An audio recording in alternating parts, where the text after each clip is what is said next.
Welcome friends.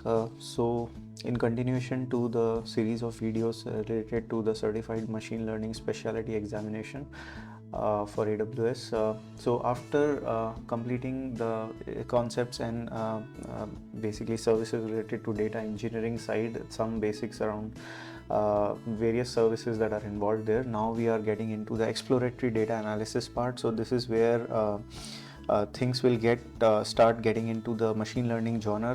So let's get into the first topic. So just an introduction to exploratory data analysis.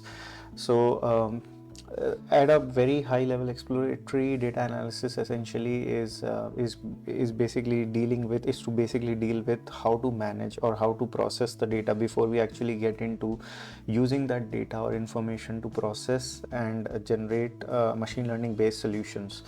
Now, in this area, Python has taken over as one of the most prominent languages, especially talking about problems getting solved in data science and also machine learning. However, if we would like to stick to the context of this exam, and the exam will never test any of the candidates on the actual knowledge of Python. Knowing Python is a significant advantage that is definitely there, and I hope that the sole purpose of anybody or people who are interested and they are watching this content, the whole purpose for them to go for this course material is because they already have some background in Python and data science, and they want to get certified in AWS data science or AWS machine learning specialty.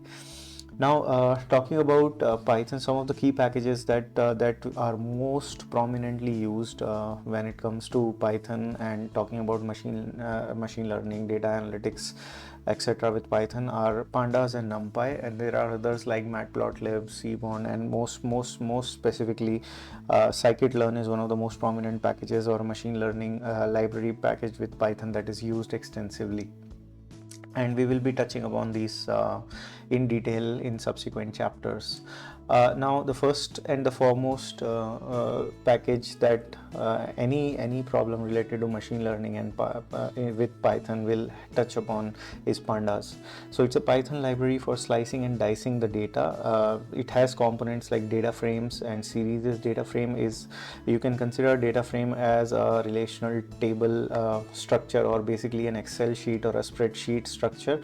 But it's an in-memory table or an in-memory structure, so it's really fast in how it can process the data. It can hold the data in memory, and we can perform almost all or very similar operations like what we have been used to performing on spreadsheets and also relational databases within the data frames itself.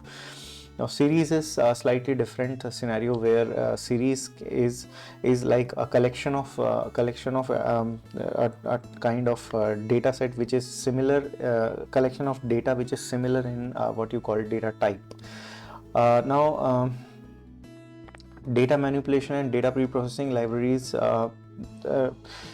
Basically, Pandas is one of the most powerful of any other parallel existing data processing or data manipulation libraries, especially when it comes to data science. We cannot survive without Pandas. If I could say so, that will not be a kind of an exaggeration. Again, with Pandas, there is another library called NumPy, which basically interoperates or goes in tandem with it, and more often than not, any code related to data science and machine learning using Pandas will also be using NumPy. NumPy, as the name suggests, is basically a library that deals with all the operations related to mathematical or numerical calculations, number pi, so or numeric pi, something like that. Now, another library which is very prominently used is Matplotlib. Matplotlib is a library that helps in visualizing, or that helps us or the end user to visualize the data in a more intuitive way. In a sense, there could be data that we are working on, but when we visualize how the data looks like, then it gives us a much better idea as to what kind of data or what kind of problem we are dealing with. Now, in this example, I have attached the screenshots which are showing two specific kind of plots here. On the left hand side, it's basically box and whiskers plot, which is essentially used to identify outliers in a given data distribution. On the right hand side is a normal distribution or a normal curve kind of a distribution, which shows that almost 80% of our data is concentrated at the bell area, or basically the bell curve shaped data indicates what is the most frequent or what is the most densely populated area of the data that we have. So each of these curves has a significant basically specific purpose, and they are very significant. So so this matplotlib library helps us basically to visualize the data and then take it forward from there. Then there is Seaborn. Seaborn is, we can consider Seaborn as a matplotlib library on steroids, because it takes the visualization to another level altogether. So here you have so many different types of graphs and kind of data representations available, and depending on the use case or the scenario that we are dealing with, definitely Seaborn will have some sort of data visualization that can help us visualize our data in a way which can help us intuitively identify or basically gauge where we stand. Now, one of the example that I've just pasted in the first slide here is a box and whiskers plot. Again, something similar we saw from matplotlib, but this can give us and based on the different features and the kind of customization it provides, you can color code the data, and you can also kind of mix and match the data. Like you can build a heat map on top of this, so that way the Seaborn is very powerful in representing the data. Now, heat map, like I was mentioning in the previous slide, has a specific purpose here. Basically, the density of the color indicates how dense or how much concentrated are the number of records for a particular entity in a particular place. So for example, here the denser the color means there is more concentration of the number of records in this particular area of the plot, or it is there are more number of records that are belonging to this particular area because the color is more dense or dark. Then there is something called pair plot. Pair plot is very useful when we want to identify a correlation between multiple attributes. Let's say we have 4 or 5 different features or 4 or 5 different columns of data in a data frame, and we want to identify what is the correlation between these different attributes. Then we can create a pair plot. Pair plot will take one attribute at a time and compare it with all the other attributes. For example, here the first attribute is being compared with all the remaining 4, and then we can see some sort of correlation.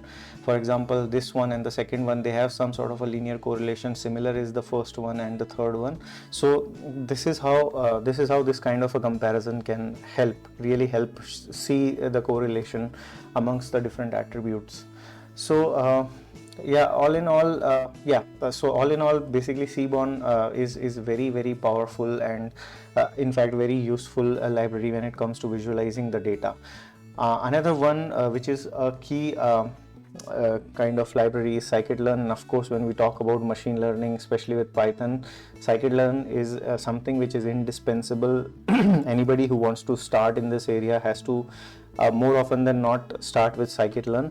It's one of the primary libraries for working on machine learning with Python, and then of course there are others like Keras and TensorFlow, etc. But scikit-learn is something where any basic elementary problems with machine learning with Python, we start with scikit-learn.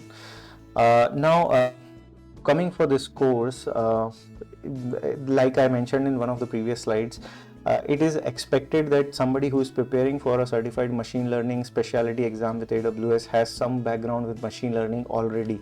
So that is, I will also assume that you guys already have some background, and I'll not be getting into a very deep detail of how the code works with scikit-learn, because the exam does not question anything related to the code. They don't test the capability of the candidate on how good or how bad he is with the Python code. So we are not going to get into that direction.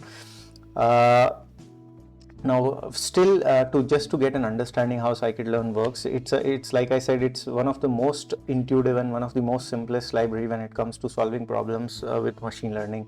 It is designed in such a fashion that the application modules are defined and the functions are defined in such a way that they are similar across all models and algorithms. What that means is, if let's say you pick up a particular algorithm, let's say you simply want to do some sort of classification problem with scikit-learn. So the kind of functions or properties that are exposed to that module, that is, for example, fitting the model, fitting and transforming the model. So the functions like fit, transform, etc., they are kind of similar across all the models, irrespective of what model we want to choose. Of course, depending on the complexity and also the usability of the model, there can be additional parameters and more fine tuning available with different models, but at a high level, the functionality and the functions and the properties exposed are very, very similar.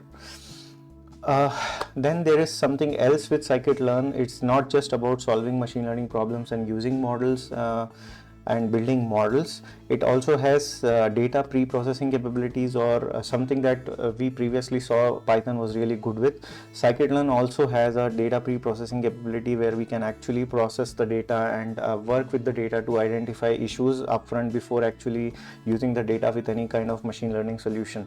So yeah, that is also something that comes with scikit-learn. Yeah, so pretty much this is how this is where we wanted to get started with the exploratory data analysis. If you guys want to get more details around these different packages, I really hope that you already have some background with these areas. If not, then I would suggest that you take some sort of elementary kind of course, or maybe some sort of practice sessions with these libraries, because this will be really useful in terms of getting an understanding of how machine learning works, and then it will be really easy, or relatively easy for you to understand and work with machine learning when it comes to AWS side of it. So that's it for this particular video. I hope this will be useful, and I'll keep on continuing with this video series, and I'll see you in the next video. Thanks a lot.